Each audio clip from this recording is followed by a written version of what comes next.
বিজেপিতেই যোগ দিচ্ছেন অর্জুন সিং। ঘোষণা করেছেন অর্জুন সিং ফের বিজেপিতেই ফিরছেন ব্যারাকপুরের সাংসদ। বিজেপিতে যোগ দেবেন আরও এক বড় নেতা। পদ্মশিবিরে যোগ দেওয়া প্রসঙ্গে চাঞ্চল্যকর দাবি অর্জুন সিং এর। ব্যারাকপুরেই কি অর্জুনকে টিকিট দিচ্ছে বিজেপি? তুঙ্গে জল্পনা। কমিটমেন্ট কে ফেল করা হয়েছে। আমি বিজেপির সাংসদ ছিল এরকম বয়ান শুনেছি। বিজেপি সাংসদ হয়ে আমি যদি ব্রিগেড প্যারেড গ্রাউন্ডে মঞ্চে বসতে পারি তাহলে বুঝতেই পারছেন কি কোন অবস্থাতে পার্টি চলে গেছে। তাদেরকে দেখে দুঃখ হয়। যা হাল হয়েছে আমাদের মুকুলদা, রাজীব ব্যানার্জি, অর্জুন সিং, সেই হাল ওদেরও হবে। এই জন্য এখনো বলছি যারা গেছেন বা যারা যাওয়ার জন্য চিন্তা করতেন তারা সাবধানে যাবেন।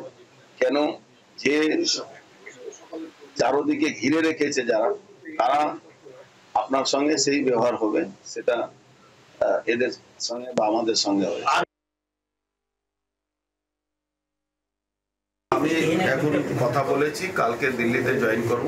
কখন যাবেন? কার সাথে কথা বলেছেন? না, সেটা আপনাকে বলার কোনো দরকার নেই। কালকে জয়েন করব বিজেপি হেড অফ হেডকোয়ার্টারে দিল্লিতে। আজকে আমি চলে যাব। কালকে কার উপস্থিতিতে জয়েনিং হবে এটা আমি বলতে পারবো না, সেটা দল ঠিক করে। কেন্দ্রীয় দিল্লি যাচ্ছেন? আজকেই চলে যাব। কটার ফ্লাইটে যাচ্ছেন দাদা? বিকালে 8টা, 8:30 বিস্তারা আছে। কথা বলবো বরুণ সেনগুপ্ত আমাদের প্রতিনিধি রয়েছেন আমাদের সঙ্গে সরাসরি। বরুণ, অর্জুন সিংকে নিয়ে জল্পনা চলছিল গত কয়েকদিন ধরে এবং অর্জুন সিং বলেছিলেন যে একেবারে স্পষ্ট জানাবেন সবকিছু চূড়ান্ত হলে। আজ ঘোষণা করলেন বিজেপিতেই যাচ্ছেন। কি বক্তব্য এর পাশাপাশি তার?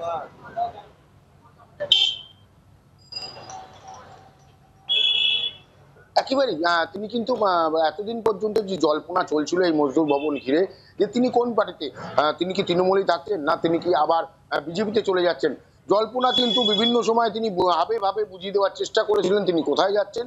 আজকে তিনি কিন্তু একেবারে খোলসা করে বলে দিলেন যে তিনি কিন্তু বিজেপিতেই আবার ফিরে যাচ্ছেন। এমনটা কিন্তু তিনি একদম স্পষ্টভাবে বলেছেন।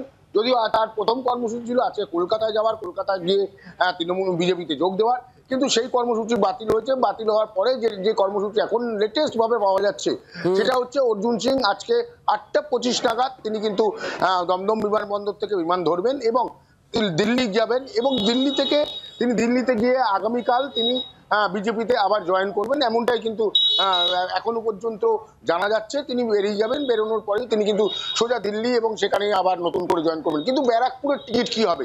আদৌ কি অর্জুন সিং ব্যারাকপুরের টিকিট পাবে? এটা নিয়ে কিন্তু এখন নতুন করে একটা জল্পনা তৈরি হয়েছে। যদিও অর্জুন সিং যেটা তার যেটা দাবি বা তিনি যেটা দীর্ঘদিন ধরে বলে আসছিলেন তিনি ব্যারাকপুরের টিকিট পাবেন, তিনি কিন্তু একেবারে নিশ্চিত যে ব্যারাকপুর থেকেই হয়তো তিনি টিকিট পাবেন, এটুকু অর্জুন সিং একদম নিশ্চিত। এখন দেখার বিষয় বিজেপি তার যে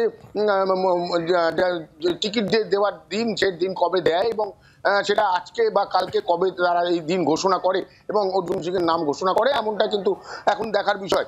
এই মুহূর্তে কিন্তু যারা বিজেপি কর্মী, অর্থাৎ ব্যারাকপুর শিল্পাঞ্চলের যাদের বিজেপি কর্মী যারা তৃণমূলে অর্জুন সিং চলে যাওয়ার পরে অনেকটাই দূরে সরে গিয়েছিলেন, তারা আবার নতুন করে আসতে শুরু করেছেন।